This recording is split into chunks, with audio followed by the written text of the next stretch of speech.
சித்தார்த் விஸ்வந்த் இயக்கத்தில் ஆர்ஜே பாலாஜி மற்றும் செல்வராகவன் நடிப்பில் வெளிவந்திருக்க படம் தான் சொர்க்கவாசல்.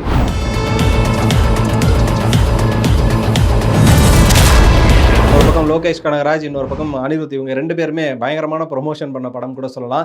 ஸ்லேட்டில் சொர்க்கவாசல் அப்படிங்கிற பேர் எழுதி கிட்டத்தட்ட அக்யூஸ்ட் மாதிரி இந்த படத்தை ப்ரொமோஷன் பண்ணாங்க. இது மட்டும் இல்லாமல் 2024 ரிலீஸ் ஆன ஆர்ஜே பாலாஜியோட இரண்டாவது திரைப்படம், அதாவது சிங்கப்பூர் சலூனுக்கு அப்புறமா இதுதான் தமிழ் ஆடியன்ஸ்னு சொல்லி புரிஞ்சுக்கிட்டு ஆர்ஜே பாலாஜி நடித்த ஒரு படம்.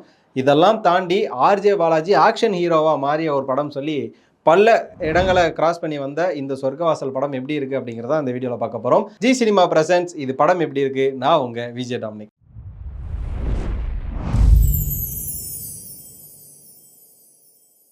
ஸோ இந்த படத்தோட ஒன்லைன் என்ன அப்படின்னு பார்த்தீங்கன்னா, செய்யாத தவறுக்காக சிறைக்கு போகிற ஆர்ஜே பாலாஜி ஒரு பக்கம் காவல்துறை, இன்னொரு பக்கம் ரவுடின்னு சொல்லிட்டு ரெண்டு கேங் நடுவில் மாட்டிக்கிறாரு. ஒரு பக்கம் அவர் நிரபராதின்னு வெளியில் வராரா இல்லை குற்றவாளின்னு உள்ளே மாட்டிக்கிறாரா? அவர் உள்ளே மாட்டி இருக்கும்போது, அதாவது ஜெயிலுக்குள்ளே இருக்கும்போது, அந்த ஜெயில் அவருக்கு சொர்க்கத்தின் வாசலாக இருக்கா இல்லை நரகத்தின் வாசலாக இருக்கா அப்படிங்கிறதா அந்த படத்தோட ஒன்லைன்.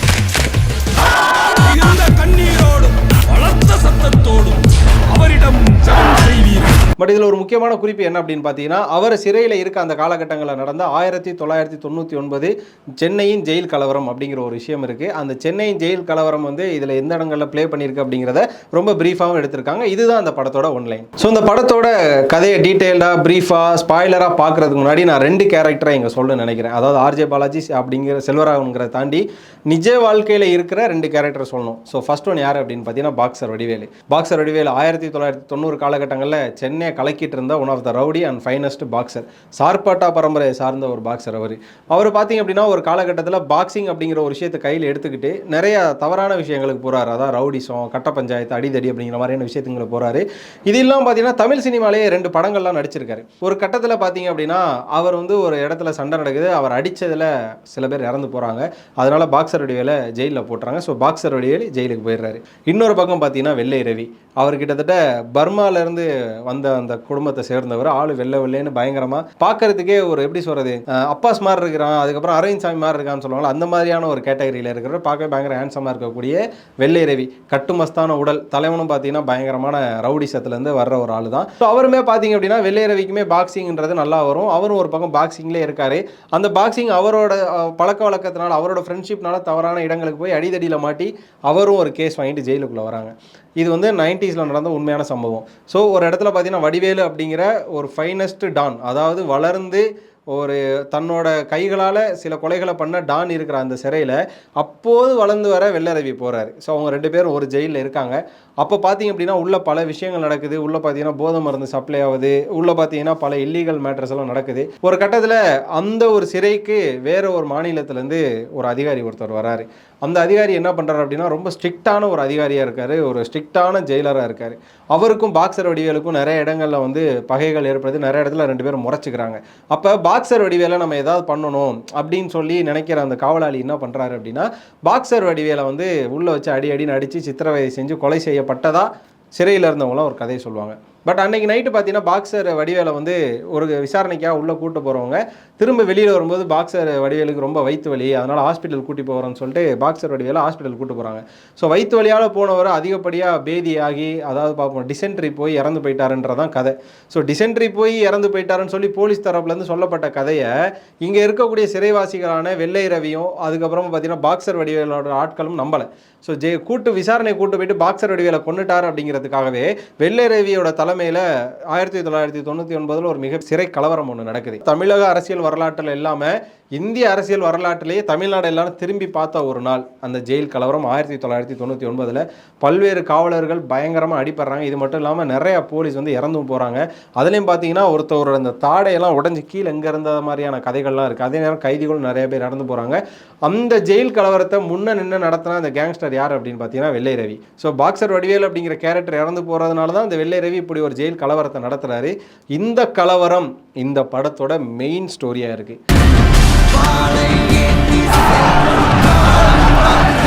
ஆனால் இந்த கலவரத்தை பேஸ் பண்ணி நம்ம படம் எடுக்க முடியாது. அப்போ இதை வந்து ஜாயின் பண்ணுற மாதிரி ஒரு கதை வேணும். அந்த கதைக்கு தான் இங்கே ஆர்ஜே பாலாஜி தேவைப்படுறாரு. ஸோ ஆர்ஜே பாலாஜி நார்மலாக ரோட் சைடு ஹோட்டல் வச்சுருக்கக்கூடிய ஒரு பர்சன். அங்கே அவர் ஏரியாவில் அவர் கூட இருக்கக்கூடிய ஒரு நபர் வந்து இறந்து போகிறாரு. அந்த கொலையில் ஆர்ஜே பாலாஜி சம்மந்தப்பட்டிருக்காருன்னு சொல்லி காவல்துறை சந்தேகத்தின் பேரில் அவர் அரெஸ்ட் செஞ்சுட்டு போகிறாங்க. அந்த நேரம் பார்த்தீங்கன்னா வழக்கம் போல் நம்ம சினிமாலே எப்பயுமே இருக்கும்ல, ஒரு நல்லவன் தப்பு செஞ்சுட்டான் அப்படின்னா, அதாவது செய்யாத தப்பில் மாட்டிக்கிட்டான் அப்படின்னா, இந்த மாதிரியே பார்த்தீங்கன்னா ஆர்ஜே பாலாஜிக்கு எதிராக பல சாட்சிகள் மாட்டுது. இதனால் ஆர்ஜே பாலாஜியை சந்தேகத்தின் பேரில் உள்ள தூக்கி போடுறாங்க. உள்ள தூக்கி போகிற அவர் ஆல்ரெடி பார்த்தீங்கன்னா உள்ளே இருக்கக்கூடிய நிறைய பேரை சந்திக்கிறாரு. அதில் தான் முக்கியமான ஆள் செல்வராகவன். ஸோ செல்வராகவன் இந்த இடத்துல பாக்ஸர் வடிவேலோட கேரக்டர் தான் ப்ளே பண்ணியிருக்காரு. அதுவும் சிகா அப்படிங்கிற ஒரு பேரில். பாக்ஸர் வடிவேல்னு சொன்னால் பல பஞ்சாயத்துகள் வரும். அதனால சிகா அப்படிங்கிற பேரில் செல்வராகவன் வந்து ப்ளே பண்ணியிருக்காரு. அவர் முழுக்க பாக்ஸர் வடிவேலோட ரோல். அதே நேரம் பார்த்தீங்கன்னா அந்த செல்வராகவனுக்கு கீழே ஒருத்தர் வந்து பயங்கர பாக்ஸராக நின்று சண்டை போடுற, ஜெயிலில் வந்து பயங்கர வீரமான ஒரு ஆளாக இருக்கார். அது யார் அப்படின்னு பார்த்தீங்கன்னா மணி அப்படிங்கிற கேரக்டர். கிட்டத்தட்ட வந்து பிளாட் ஹெட், அதாவது சொட்டத்தலையாக இருக்கக்கூடிய ஒரு கேரக்டர். ஆள் வெள்ளையா, பார்க்கறதுக்கே ஹீரோவாக கட்டுமஸ்தான உடல். யாரை சொல்கிறேன்னு தெரியும் உங்கள் எல்லாருக்கும், வெள்ளை ரவி அப்படிங்கிற ஒரு கேரக்டர். இங்கே நம்ம போலீஸா அவன் போலீஸா? ஸோ வெள்ளை ரவிங்கிற கேரக்டர் இங்கே மணி ப்ளே பண்ணுறாரு. பாக்ஸர் வடிவேல் கேரக்டரை இங்கே வந்து செல்வராகவன் ப்ளே பண்ணுறாரு. இந்த 2 கேங்ஸ்டர்களுக்கும் நடுவில் மாட்டிக்கிறார் ஆர்ஜே பாலாஜி. ஒரு பக்கம் நான் செய்யாத தப்பு, அதனால எனக்கு பெயில் வேணும்னு கேட்குற ஆர்ஜே பாலாஜி என்ன பண்ணுறாருன்னா, உள்ளே போயிட்டு பாக்ஸர் வடிவேல், அதாவது சிகாவை பாதிச்சுக்கிறாரு. உள்ளே நிறைய சண்டைகள் நடக்குது. அந்த ஜெயிலில் இருக்கக்கூடிய அந்த ஹோமோசெக்சுவல்ஸு, அங்கே இருக்கக்கூடிய அந்த ட்ரக் அலைன்ஸ், இது மட்டும் இல்லாமல் உள்ளே என்னென்ன மாதிரியான விஷயங்கள் நடக்கும், காவல்துறைக்கும் உள்ளே இருக்கக்கூடிய அக்யூஸ்டுக்கும் என்ன மாதிரியான தொடர்புகள் இருக்குது, வெளியில் இருக்கிற உலகம் உள்ளே இருக்கவங்களுக்கு எப்படி தெரியும், உள்ளே யார் பணக்காரங்களாக இருக்காங்க. ஸோ உள்ளே வந்து 2 பேரோட கேங்கில் இருந்தால் தான் நம்ம பொழைக்க முடியும். ஒன்று இவர் கேங்கு, இன்னொன்று இவர் கேங்குன்ற மாதிரி யூஸ்வலான ஜெயில் ஸ்டோரியை அந்த படத்தில் கொஞ்சம் கொஞ்சமாக ட்ராவல் பண்ணி எடுத்துகிட்டு போயிட்டு இருக்காங்க. யார் போலீஸ் யார் அக்யூஸ்டுன்னே தெரியல. இந்த மாதிரி யூஸ்வல் ஜெயில் சீக்வன்சஸ்லாம் போயிட்டு இருக்கும்போது நிஜ பாக்ஸர் வடிவேலு வாழ்க்கையில் ஒருத்தர் வராருல, அதாவது காவல் அதிகாரியா, அவர் வந்ததுக்கப்புறம் தான் உள்ளே வந்து பல கட்டுக்கடங்காத சட்டங்கள் போடப்படுது. பாக்ஸர் வடிவேலுக்கும் அவருக்கும் பயங்கர சண்டை வருதுன்னு சொல்லி ஒரு ஸ்டோரி நான் சொல்லியிருப்பேன். எப்படி வந்து நிஜ லைஃப்பில் அப்படி ஒருத்தர் வந்தாரோ அதே மாதிரி இந்த படத்துலேயும் ஒரு கேரக்டர் புதுசாக எஸ்பின்ற பேரில் வராரு. ஜெயில்னா போலீஸ் கண்ட்ரோலில் தான் இருக்கணும், தனியாக ஒரு சாம்ராஜ்யம் வச்சு நடத்தக்கூடாது. அவர் வந்து உள்ள நிறைய ரூல்ஸ் அண்ட் ரெகுலேஷன்ஸ் போடுறாரு. உள்ள பாக்ஸர் வடிவேலாக இருக்கக்கூடிய சிகாவுக்கும் இந்த எஸ்பிக்கும் பயங்கரமாக மோட்டிவ் ஆகுது. உள்ளே இருக்கக்கூடிய மனைவிக்கும் இந்த எஸ்பிக்கும் பயங்கர மோட்டிவ் ஆகுது. ஆக மொத்தம் உள்ளே இருக்க ரவுடிசத்தை ஒழிக்கணும், நான் தான் இந்த இடத்துல வந்து பெரிய ஆளாக இருக்கணும்னு சொல்லி ஜெயிலர், அதாவது அங்கே இருக்கக்கூடிய அந்த காவல் அதிகாரி நினைக்கிறாரு. இந்த ஒரு இடத்துல தான் என்ன நடக்குது அப்படின்னா, ஆர்ஜே பாலாஜி நான் தப்பே பண்ணலை சார், நான் வெளியில் போகணும் அப்படின்னு சொல்லி அவர் கேட்குறாரு. உனக்கு நான் உதவி பண்ணுறேன், அப்போ நீ எனக்கு ஸ்பையாக இருக்கியா அப்படிங்கிற மாதிரியான ஒரு கதைக்களங்கள் போகுது. அப்போ காவல்துறைக்கும் இந்த பக்கம் வந்து பார்த்தீங்கன்னா சிகாவோட கேங்க்கும் நடுவில் ஆர்ஜே பாலாஜி மாட்டிக்கிறாரு.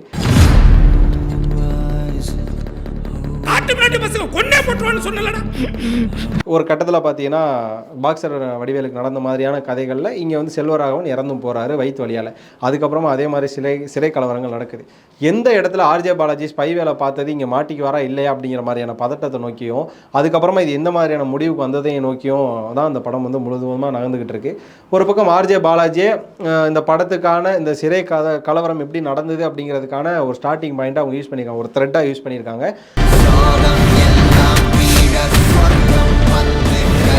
பட் அது முடிக்கும் போதும் அதே மாதிரி த்ரெட்டாக முடிஞ்சுதா அப்படின்னு கேட்டால் அதுதான் அந்த இடத்துல கொஞ்சம் லேக்காக வந்து முடிஞ்சிருக்கு. ஸோ படம் வந்து நகர்றது முழுக்க இந்த சிறை கலவரம். இந்த சிறை கலவரத்தை நம்ம எங்கெங்கே பார்த்துருப்போம் அப்படின்னா, விருமாண்டிங்கிற படம் எடுக்கிறதுக்கு இந்த சிறை கலவரம் பயங்கர இன்ஸ்பயராக இருந்ததுன்னு அவர் சொன்னார், அந்த சீன் எடுக்கிறதுக்கு. அதே நேரம் பார்த்தீங்கன்னா வடச்சென்னை படத்தில் இந்த ஜெயில் கலவரம் ஃபைட் சீக்வன்சஸ் வரும். அதுலேயுமே பார்த்தீங்க அப்படின்னா இந்த 1999 நடந்த இந்த மாதிரியான விஷயங்களை நான் கேதர் பண்ணி எடுத்ததாக வெற்றிமாறன் சொல்லியிருப்பார். இப்போ அண்மையிலாம் பார்த்தீங்கன்னா கிரைம் செல்வராஜ் மட்டும் இல்லாமல் பல சீனியர் ஜேர்னலிஸ்டெல்லாம் இந்த ஜெயில் கலவரத்தை பற்றி பேசாத ஆட்களே இருக்க மாட்டாங்க. தமிழ் அரசியல் வரலாற்றில் மிக முக்கியமான ஒன்று. அதை பேஸ் பண்ணி வந்த படம் தான் இந்த சொர்க்க வாசல். இதெல்லாம் வந்து இதுதான் படம் நகர்ற விதம், படத்தோட கதை, நடுவில் வந்த கருணாசார் இருக்கட்டும், இவங்க எல்லாருமே அப்படி தான் ப்ளே பண்ணியிருக்காங்க. ஸோ இந்த படத்தோட பாசிட்டிவ் என்ன அப்படிங்கிற ஒரு விஷயங்கள் பேசணும். ஏன்னா அந்த படத்துக்கு பயங்கரமான ப்ரொமோஷன் இருந்தது. ஆர்ஜே பாலாஜியோட ஆக்ஷன் சீக்வன்ஸ் இனிமேல் தான் இருக்கும், இனிமேல் வந்து ஆக்ஷன் பேஸ்டான படங்கள்லாம் நடிப்பாருங்கிற மாதிரியான பல விஷயங்கள் சொன்னாங்க. அப்படி பார்த்து இந்த படத்தில் என்னென்ன மாதிரியான பாசிட்டிவ் இருக்குது, இந்த படம் வந்து எங்கெங்கெல்லாம் ஓகேவாக இருந்தது அப்படின்னு சொல்லி பேசணும் இல்லையா. முதல்ல பாக்ஸர் வடிவேலு, அதுக்கப்புறமா வெள்ளை ரவி, இவங்களோட கதையெல்லாம் ஒரு வக்கீல் சொல்லியோ ஒரு கிரைம் ஜேர்னலிஸ்ட் சொல்லியோ இவங்கள மாதிரி பர்சன் சொல்லி கேட்டேன் நான். அது ரியல் லைஃப்பில் நடந்திருந்தால் இப்படி தான் நடந்திருக்கும் அப்படிங்கிற மாதிரியான ஒரு விஷுவல் நமக்கு கிடைச்சது. ஸோ அது ஒரு பக்கம் ஓகேவாக இருந்தது. ரெண்டாவது ஒன்று, ஆர்ஜே பாலாஜி எப்போதுமே காமெடி ரோல்ஸ் அட்டன் பண்ணவர். கொஞ்சம் கொஞ்சமாக மூக்குத்தி அம்மனாக இருக்கட்டும், அதுக்கப்புறம் சிங்கப்பூர் சலூனாக இருக்கட்டும், இங்கெல்லாம் எமோஷன் ட்ராக்கில் வராரு. இப்போ முழுக்க எமோஷனை தாண்டி அவருக்கும் சண்டைகள் வரும், அவருக்கும் ஒரு சில விஷயங்கள் செட் ஆகும், இப்படியாப்பட்ட ஒரு லைஃப்பும் ஜெயிலுக்குள்ளே இருக்குது அப்படிங்கிறதெல்லாம் அந்த படத்துக்கு பாசிட்டிவ் வந்து. அதே நேரம் தாண்டி பார்த்தீங்கன்னா டெக்னீஷியன்ஸ் இந்த படத்தில் பயங்கரமாக ஒர்க் பண்ணியிருக்காங்க. இந்த படத்தோட டிஓபியாக இருக்கட்டும், இந்த படத்தோட மியூசிக் டைரக்டராக இருக்கட்டும், இந்த படத்தோட எடிட்டராக இருக்கட்டும், இவங்க எல்லாருமே பயங்கரமாக ஒர்க் பண்ணியிருக்காங்க, இல்லைன்னு சொல்லவே முடியாது. காரணம் என்னென்னா இந்த படத்தில் இடம்பெற எல்லா சண்டை காட்சிகளும் அது மாதிரியான ஒரு விஷயங்களாக தான் இருக்குது. கொஞ்சம் மிஸ் ஆனால் கூட நமக்கு ஒரு மாதிரி தட்டிடும், என்னடா அது கேமரா சரியில்லையே அப்படின்னு சொல்லி.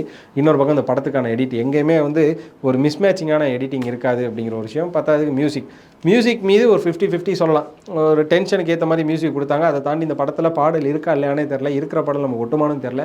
அதை தாண்டி ரொம்ப சவுண்ட் அதிகமாக இருந்தது அப்படிங்கிற மாதிரியான விஷயங்கள்லாம் இருக்குது. இதெல்லாம் இந்த படத்துக்கு ஒரு மிகப்பெரிய பாசிட்டிவ். ஈவன் பார்த்தீங்கன்னா கருணாஸோட ரோல், கருணாஸ் பார்த்திங்க அப்படின்னா அண்மையில் அவர் நடிக்கிற பல படங்களில் ஏதோ சொல்லுவாங்க, அப்படி இப்படிலாம் சொல்லுவாங்க. அதெல்லாம் தாண்டி கருணாஸ் அவர்களோட கதாபாத்திரம் அந்த படத்தோட சேஞ்சரு, ட்விஸ்டரு, அதை தாண்டி வந்து நெயில் பண்ணியிருக்காரு. என்ன வேணால் சொல்லிக்கலாம், கருணாஸ் பயங்கரமாக பண்ணியிருக்காரு. இதெல்லாம் அந்த படத்துக்கான பாசிட்டிவ். ஸோ இந்த படத்துக்கான நெகட்டிவ் என்ன அப்படின்னு பார்த்தீங்கன்னா, இந்த படத்தை வந்து ஓகே நீங்கள் வந்து ஜெயில் கலவரத்தை எடுத்து பேஸ் பண்ணி ஒரு கதை எடுத்துகிட்டு போகிறீங்க, பட் இதுக்கான ஸ்டார்டிங் ஒரு த்ரெட் பாயிண்ட் என்ன அளவு இருக்குது அப்படிங்கிற ஒரு விஷயம் இருக்குல்ல, அதில் ஒரு பெரிய பேஸ் இல்லை அப்படிங்கிற ஒரு விஷயம். அதுக்கப்புறமா இந்த படத்தில் அம்மாவும் அதுக்கப்புறமா ஹீரோயின் சொல்லி 2 பேர் வந்திருப்பாங்க. ஆர்ஜே பாலாஜியோட அம்மாவும் ஆர்ஜே பாலாஜிக்கு பேராக கொடுத்துருக்கக்கூடிய கேரக்டர் எந்த அளவு வெயிட்டேஜ் கொடுக்கல. அதுக்கப்புறமா பார்த்தீங்கன்னா நல்லா ஹோட்டல் வச்சு சம்பாதிக்கக்கூடிய ஆர்ஜே பாலாஜி அவருக்கு பெயில் எடுக்கிறதுக்கான எந்த ஒரு விஷயங்களும் அங்கே பண்ணலை அப்படிங்கிற ஒரு விஷயமா இருக்கட்டும். அது எடுக்கிறது ஹோட்டலை விற்கிற மாதிரியான சோர்சஸ்லாம் பார்க்கும்போது என்ன அப்படிங்கிற மாதிரி தோணுது. அதுக்கப்புறமா பார்த்தீங்க அப்படின்னா ஃபஸ்ட்டு செய்யாத கொலைக்காக ஆர்ஜே பாலாஜி உள்ளே வந்திருப்பார். அப்போ அந்த கொலையை யார் பண்ணால், அந்த கொலை எதுக்கு நடக்குது, கடைசி வரையும் அது வந்து ஒரு சஸ்பென்ஸாகவே இருக்குது அப்படிங்கிற ஒரு விஷயம்லாம் அந்த படத்துக்கு வந்து ஒரு மாதிரி என்னடா அது ஒரு ஒரு ஸ்டார்டிங் பாயிண்ட்லேயே ஒரு பெரிய பிடித்தம் இல்லை அப்படிங்கிற மாதிரியான ஒரு விஷயம். சரி ஓகே இதுதான் அப்படின்னு கேட்டிங்கன்னா, உள்ளே பார்த்தீங்கன்னா அவர் ஜெயிலுக்குள்ளே வந்ததுக்கப்புறமா நிறைய விஷயங்கள் டீட்டெயிலிங் காமிச்சிருக்காங்க. ஏன்னா நம்ம வடசென்னை, விருமாண்டி எவ்வளவோ படங்களை நம்ம பார்த்துட்டோம். உள்ள ஜெயில் இப்படி தான் இருக்கும், உள்ளே இப்படி தான் வெப்பன் செய்வாங்க, இப்படி தான் சமைக்கிற இடம் இப்படி தான் இருக்கும். அதுக்கப்புறமா பார்த்தீங்கன்னா உள்ள அந்த ஹோமோசெக்சுவல்ஸ் இருப்பாங்க, அதுக்கப்புறம் இப்படி தான் ட்ரீட் பண்ணுவாங்க. 2 லேபிள் இருக்கும், 2 பிளாக் இருக்கும், 2 பிளாக் நடுவில் போகிறதுக்கு இவ்வளோ தடைகள் இருக்கும். இதெல்லாம் நமக்கு தெரிஞ்சது தான். அதை வந்து எப்படி எடுக்கிறோன்ற ஒன்று இருக்குல்ல. இப்போ வட சென்னைக்கும் விரும்மாண்டிக்குமான ஒரு வித்தியாசம் இருக்குது. 2 பேர் அந்த ஜெயில் லைஃப்பை எக்ஸ்பீரியன்ஸ் பண்ணது, உள்ளே போய் நேரில் விசாரித்ததாக இருக்கட்டும், ஜெயிலேருந்து வந்தவங்கள்ட்ட பேசினதாக இருக்கட்டும், இது மூலமாக எடுக்கிற படம் அப்படிங்கிறது வேறு. முழுக்க நம்ம கற்பனையில் இப்படிலாம் இருந்திருக்குன்னு எடுக்கிறது வேறு. அந்த ஒரு விதத்தில் இந்த படத்துக்கு இன்னும் கொஞ்சம் டீட்டெயிலிங்காக உள்ளே இறங்கி விசாரிச்சிருக்கலாமோ அப்படிங்கிற ஒரு விஷயம் தோணுது. ஆக மொத்தம் கதை காலத்தில் இன்னும் கொஞ்சம் ரியல் லைஃப் ஜெயில் லைஃப்பை காமிச்சிருக்கலாம் அப்படின்னு தோணுது. ஏன்னா வந்து ஒரு பக்கம் செல்வராகவனை யாருமே தொட முடியாது, அவரோட பிளாக் அப்படி இருக்குது அப்படின்னு சொல்லி பயங்கரமான ஒரு எப்படி சொல்கிறது, ஈஸியாக அக்செப்ட் பண்ணிக்கிற மாதிரி இருக்கும். பார்க்குறதுக்கு கஷ்டமே இல்லாமல் படம் எடுத்த மாதிரி இருக்கிறது இந்த படத்துக்கு ஒரு நெகட்டிவாக இருக்குது. அதுக்கப்புறமா இதில் இருக்கக்கூடிய கேஸ்டிங்ஸ். ஸோ ஃபஸ்ட்டு ஒன்று யாரை சொல்லணும்னு நினைக்கிறேன்னா, அதை only genius of Tamil cinema Selvaraghavan அவர்கள் தான். ஒரு டைரக்டராக அவர் மீது என்றைக்குமே வந்து எனக்கு எதுவுமே இருந்ததில்லை. ஆனால் ஆக்டராக அவரை பார்க்கும்போது சார் நீங்கள் வேணாம், நீங்கள் வந்து 10 வருஷத்துக்கு ஒரு படம் கொடுங்க, அது டேரக்டராக கொடுங்க, ஆக்டராக கொடுக்காதீங்கன்றதான் வந்து எனக்கு தோணுச்சு. ஒரு பக்கம் பீஸ்ட்டு விழுந்து விஜய் பயங்கரமாக பில்டப் பண்ணுவார். அந்த படத்துலையுமே அவர் பயங்கரமாக செட் ஆகலை. அதே நேரம் சாணி காகிதம் அதுவும் செட் ஆகலை. அதுக்கப்புறமா இப்போ ரீசெண்டாக ராயன் படத்தில் நடித்தார், அதுவும் செட் ஆகலை. நடிக்கிற படங்கள்லாம் அவர் ஏன் சாகிற மாதிரியே காட்டணும்? அவர் எனக்கு தெரிஞ்சு பீஸ்ட் படத்தில் மட்டும் தான் உயிரோட இருக்கார், மீது எல்லா படத்துலையுமே செத்து போயிடுறாரு. அப்படி தான் இருக்குது. அது மட்டும் இல்லாமல் நம்மளுக்கே தோணும்ல, அவர் வந்து சாணி காகிதத்தில் கண் எடுத்து சுடுறப்பே செல்வரானுக்கு ஃபைட்டு செட் ஆகலை. அப்படின்றப்ப அவரை ஏன் திரும்ப கொண்டாந்து ஒரு கேங்ஸ்டராக காட்டுறீங்க? பாக்ஸர் வடிவேலுங்கிற கேரக்டருக்கு நீங்கள் இங்கே யாரை போட்டுருக்கலாம்னா அதிகபட்சம் தீனாவை போட்டிருக்கலாம். அதை தாண்டி நீங்கள் வேறு கேரக்டர் தான் போட்டிருக்கணுமே தவிர அந்த இடத்துல வந்து சிகான்ற பேரில் மாற்றி நீங்கள் எப்படி பாக்ஸர் வடிவேல எப்படி செல்வராகவனை காட்டுவீங்க? செல்வராகவன் நின்று 10 பேர் அடிக்கிறான்னு நம்மளால் நம்ப முடியும். அதிலே ஒரு ஃபைட் சீக்வன்சஸ் இருக்கும். தண்ணி தொட்டியிலலாம் சண்டை போடுவார். அவ்வளோ கட்டுமஸ்தாக இருக்கிற போலீஸாக செல்வராகவன் அடிச்சுட்டு இருப்பார். நமக்கு அதை பார்க்குறப்பே தெரியும் ஒரு ஃபிசிக்ஸ் ஸ்ட்ராங் இருக்காது, எந்த ஒரு இதுவுமே இருக்காது. எப்படி செல்வராகவன் அடிப்பார் நம்மளால் ஏற்றுக்கவே முடியாதுல்ல. ஸோ பாக்ஸர் வடிவேலா செல்வராகவனை சூஸ் பண்ணது மிகப்பெரிய தவறு. ஏன்னா அவரும் வந்து சொல்லியிருப்பார் ஒரு ஈவெண்ட்டில், என்னன்னா இந்த கதையை கேட்டுட்டு அவர் போய் டேரக்டர்கிட்ட கேட்டாராம், சார் நீங்கள் தான் எழுதுனீங்களான்னு அடிக்கடி கேட்பாராம். அப்போ எனக்கு சந்தேகமாக இருந்தது, அவர் ஏன் அப்படின்னு கேட்டார். நீங்கள் தான் இந்த கதையை எழுதுனீங்களா அப்படிங்கிற மாதிரி கேட்டாரா, இல்லை நீங்களாம் இந்த கதையை எழுதுனீங்களாம் கேட்டாரான்னு தெரில.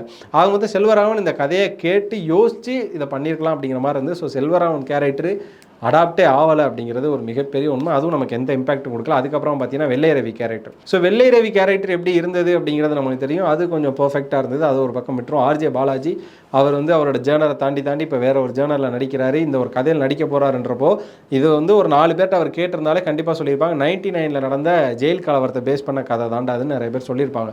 ஸோ அதை இன்வெஸ்டிகேட் பண்ணிடலாம். அதை கேட்டு இந்த படம் இப்படி அவுட் வந்திருக்கு, இது இப்படி தானன்ற மாதிரி சொல்லியிருக்கலாம். ஸோ ஆர்ஜே பாலாஜி அதை மிஸ் பண்ணிட்டாரு அப்படிங்கிற ஒரு விஷயமும் இருக்குது.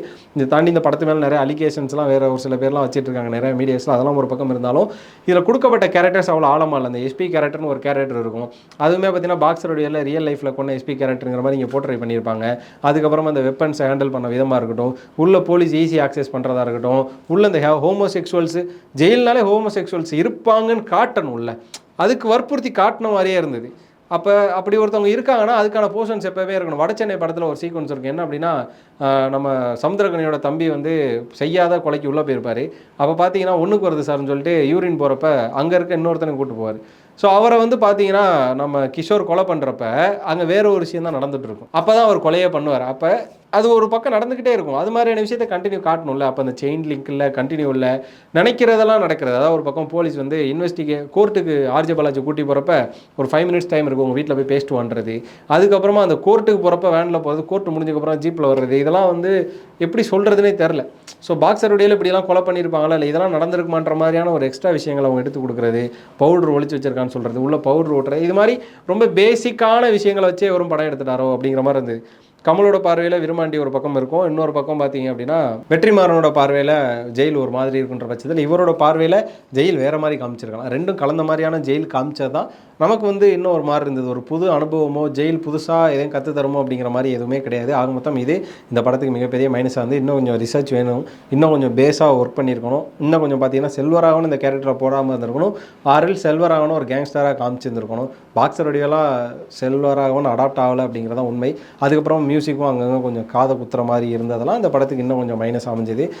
ஓவராலாக பார்த்தீங்கன்னா இந்த படத்தோட மாரல் நம்மளுக்கு என்ன சொல்லுது அப்படின்னா, நீ எவ்வளோ நல்லவனாக இருந்தாலும் சரி, உன் மேலே நீ செய்யாத தப்புக்கு பழி போட்டு நீ ஒன்ஸ் ஜெயிலுக்கு வந்துட்ட அப்படின்னா அது உன்னை கடைசி வரை நல்லாவே இருக்கக்கூடாது. நீ வந்து அதுக்கப்புறம் குற்றவாளி பாதை, அதாவது உன்னோட 2ஆம் நம்பர் பாதையில் தான் போகணும் அப்படிங்கிறது தான் அந்த படம் வந்து மாறலில் சொல்லுது.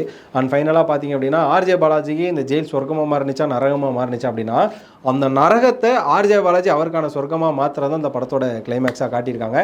ஓவராலாக யாரெல்லாம் சொர்க்கவாசல் படம் பார்த்துட்டீங்களோ அவங்களுக்கு இது மாதிரியான ஒப்பீனியன்ஸ் தோணுச்சுன்னா கண்டிப்பாக வந்து கமெண்ட்ஸில் சொல்லுங்கள்.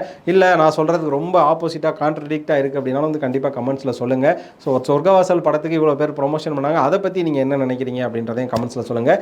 இந்த வீடியோ பிடிச்சிருந்தா லைக் பண்ணுங்கள், ஷேர் பண்ணுங்கள், மறக்காமல் ஜி சினிமா சேனலுக்கு சப்ஸ்கிரைப் பண்ணிவிட்டு பக்கத்தில் இருக்க பெல் ஐக்கானை கிளிக் பண்ணிக்கோங்க.